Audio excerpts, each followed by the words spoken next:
इस वीडियो की शुरुआत में ही मैं आप सभी लोगों से गुजारिश करूंगा कि इस वीडियो को रुककर पूरा देखें। मैं ये समझाने की चेष्टा कर रहा हूं कि नवरात्रि क्यों होती है और हम इसे क्यों मनाते हैं। बहुत से लोग नवरात्रि मनाते हैं पर जानते नहीं हैं कि नवरात्रि क्यों मनाई जाती है। आइए शुरुआत करते हैं।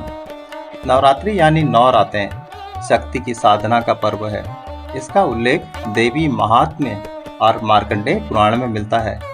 इस कथा के अनुसार महिषासुर नामक असुर ने कठोर तप करके ब्रह्मा से वरदान पाया था कि कोई देवता उसका वध नहीं कर सकेगा। वरदान पाते ही उसका अहंकार बढ़ गया। उसने त्रिलोक पर कब्जा करना शुरू कर दिया। देवताओं का स्वर्ग छिन गया। ऋषि मुनि यज्ञ नहीं कर पाए और चारों ओर अन्याय फैल गया। तभी देवताओं ने ब्रह्मा, विष्णु और महेश से प्रार्थना की। तीनों ने अपनी शक्तियां मिलाई और उसी दिव्य तेज से आदि शक्ति दुर्गा प्रकट हुई। उन्होंने 9 दिनों तक असुरों से युद्ध किया और हर दिन एक नया रूप धारण करके बुराई का नाश किया।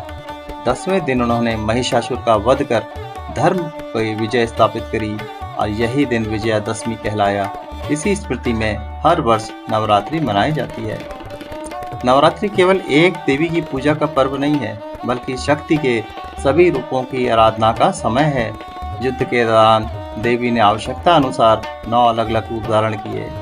शैलपुत्री ने स्थिरता और बल दिया। ब्रह्मचारिणी ने तप और संयम दिखाया। चंद्रघंटा ने असुरों को युद्ध भूमि में पराजित किया। कूष्मांडा ने सृष्टि में ऊर्जा भरी। स्कंद माता ने मातृत्व और वीरता का आदर्श प्रस्तुत किया। कात्यायनी ने महिषासुर का वध किया। कालरात्रि ने रक्त बीज का संहार किया। महागौरी ने पवित्रता और शांति दी। सिद्धिदात्री ने देवताओं को सिद्धियां और मोक्ष प्रदान किया। यही कारण है कि नवरात्रि में 9 दिनों तक हर दिन एक ही देवी की पूजा की जाती है। यह हमें याद दिलाता है कि शक्ति के बिना जीवन अधूरा है और शक्ति हर रूप में कल्याणकारी है।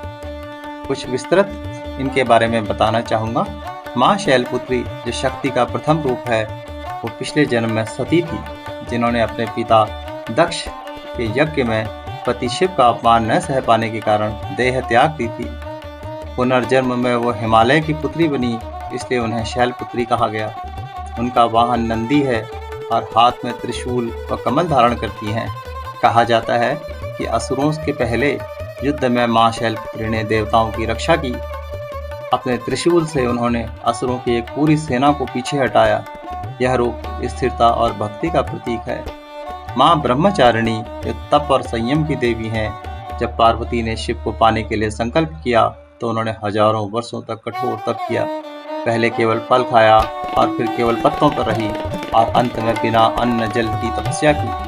उनकी तपस्या से प्रसन्न होकर ब्रह्मा ने आशीर्वाद दिया और शिव ने उन्हें अपनी पत्नी के रूप में स्वीकार किया।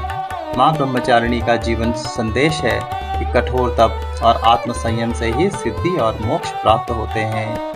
मां चंद्रघंटा जो शिव से विवाह के बाद पार्वती ने अर्धचंद्र धारण किया और चंद्रघंटा कहलाई। इनके 10 हाथ हैं और ये सिंह पर सवार होती हैं। जब असुरों ने देवताओं पर आक्रमण किया तो मां चंद्रघंटा ने युद्ध भूमि में प्रवेश किया। उनके घंटे की ध्वनि से असुर भयभीत होकर भागने लगे। कहा जाता है कि उस गूंज से असुरों की शक्ति क्षीण हो जाती थी। मां चंद्रघंटा भक्तों को साहस व निर्भीकता का वरदान देती हैं। मां कूष्मांडा जो सृष्टि की जननी मानी जाती हैं। जब ब्रह्मांड शून्य और अंधकार से घिरा था, तब देवी ने अपनी मुस्कान से अनंत ब्रह्मांड की रचना की। उन्होंने सूर्य को तेज दिया और देवताओं को उनके कार्य सौंपे। मां कूष्मांडा को अणु सृष्टि की जननी भी कहा जाता है, जिसके बिना जीवन और ऊर्जा का अस्तित्व ही नहीं होता। मां स्कंद माता कार्तिकेय की माता हैं। तारकापुर नामक असुर को वरदान था कि उसे केवल शिव का पुत्र ही मार सकता है। पार्वती ने स्कंद को जन्म दिया और देवताओं की प्रार्थना पर उन्हें सेनापति बनाया। स्कंद ने तारकापुर का वध किया और देवताओं को विजय दिलाई। युद्ध के दौरान जब कार्तिकेय घायल हुए तो मां स्कंद माता ने अपने तेज से उनके घाव भर दिए। यह रूप मातृत्व और करुणा का आदर्श है। मां कात्यायनी जो ऋषि कात्यायन की तपस्या से जन्मी। कात्यायनी ने महिषासुर का वध किया। जब महिषासुर ने स्वर्ग पर कब्जा कर लिया तो देवताओं ने प्रार्थना की। मां कात्यायनी सिंह पर सवार होकर युद्ध भूमि में उतरी। महिषासुर बार बार अपना रूप बदलता रहा। कभी भैंसा बना, कभी शेर बना, कभी हाथी। लेकिन माँ ने उसके हर रूप को पराजित कर दिया। अंततः त्रिशूल से उसका वध भी कर दिया। माँ कात्यायनी विवाह की बाधाएं दूर करने वाली देवी भी मानी जाती है। वृंदावन की गोपियां भी उनकी पूजा करती थी ताकि कृष्ण को प्रतीक के रूप में प्राप्त कर सकें। महाकाल रात्रि असुर रक्त बीज का वध असंभव प्रतीत हो रहा था। उसका रक्त गिरते ही हर बूंद से नया रक्त बीज उत्पन्न हो जाता था। तब माँ ने भयंकर रूप धारण किया। उसका वर्ण काला, बाल बिखरे और गधे पे बैठी हुई थी। तब माँ ने युद्ध में रक्त बीज का रक्त स्वयं पी लिया ताकि एक भी बूंद धरती पर न गिरे। इस प्रकार उन्होंने उसका वध किया। माँ काल रात्रि भक्तों को निर्भय बनाती हैं। महागौरी जो हैं वो शिव को पाने के लिए जब पार्वती ने कठोर तपस्या की थी तो उनका शरीर काला और कृशकाय हो गया था। तब शिव ने उन्हें स्वीकार किया तो गंगा जल से स्नान कराया। वह अति गोरी और तेजस्वी होगी। इस रूप में उन्हें महागौरी कहा जाता है। महागौरी पवित्रता और सौम्यता का प्रतीक हैं। कहा जाता है कि उनकी आराधना से भक्तों के सभी पाप मिट जाते हैं। महासिद्धिदात्री नवमी के दिन माँ सिद्धिदात्री की पूजा होती है। उन्होंने ब्रह्मा, विष्णु और महेश को भी सिद्धियां प्रदान करी। 8 सिद्धियां जैसे अणिमा, महिमा, गरिमा, लघिमा, प्राकम्य, ईशित्व, वशित्व और कामावसायिता इन्हीं से प्राप्त होती हैं। उन्होंने शिव को अर्धनारीश्वर का रूप भी दिया। यह रूप दिखाता है कि शिव और शक्ति अविभाज्य हैं और भक्तों को मोक्ष व सिद्धियां केवल माँ सिद्धिदात्री की कृपा से मिलती हैं। तो नवरात्रियों की 9 देवी के पूजा का माध्यम ही नहीं है बल्कि जीवन के 9 आदर्श भी हैं।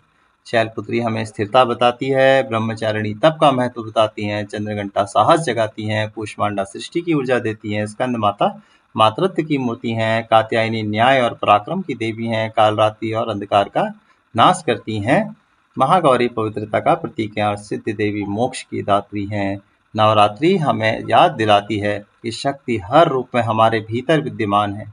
जब जब अन्याय बढ़ेगा, शक्ति नया रूप लेके अवतरित होगी और धर्म की रक्षा करेगी।